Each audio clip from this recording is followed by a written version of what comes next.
ہم کریں گے ہر مظلوم کی حمایت۔ بسم اللہ الرحمن الرحیم۔ السلام علیکم، میں ہوں حرین فاطمہ اور آپ دیکھ رہے ہیں حمایتی نیوز HD چینل۔ نظر ڈالتے ہیں آج کی اہم خبروں پر۔ Vice chairman Ibrahim Hyderi town Rafiq Dawood کی قیادت میں UC ریڈی کی تنظیم کا اجلاس۔ Vice chairman Ibrahim Hyderi town Rafiq Dawood کی ہدایت پر پاکستان پیپلز پارٹی UC ریڈی کی تنظیم کا اہم اجلاس منعقد ہوا۔ اجلاس میں تنظیم کے اراکین نے بھرپور شرکت کی۔ شہید محترمہ بے نظیر بھٹو کی برسی کے حوالے سے تیاریوں پر تبادلہ خیال کیا۔ اجلاس کے دوران شرکاء نے شہید محترمہ بے نظیر بھٹو کی خدمات اور قربانیوں کو خراج تحسین پیش کیا۔ اس عزم کا اظہار کیا کہ ان کی برسی کے موقع پر بھرپور شرکت کی جائے گی۔ وائس چیئرمین رفیق داؤد نے اجلاس سے خطاب کرتے ہوئے کہا کہ شہید محترمہ بے نظیر بھٹو ہمارے دلوں میں زندہ ہے۔ ان کے مشن کو آگے بڑھانے کے لیے ہم ہر ممکن کوشش کریں گے۔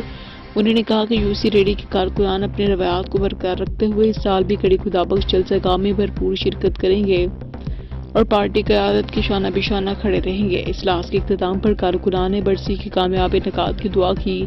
اس موقع پر پارٹی کو متحد رکھنے کے عزم کا اعادہ کیا۔ حاکم علی دل کی رپورٹ۔ اب تک کے لیے اتنا ہی۔ مزید خبروں اور اپڈیٹ سے باخبر رہنے کے لیے دیکھتے رہیں حمایتی نیوز HD چینل۔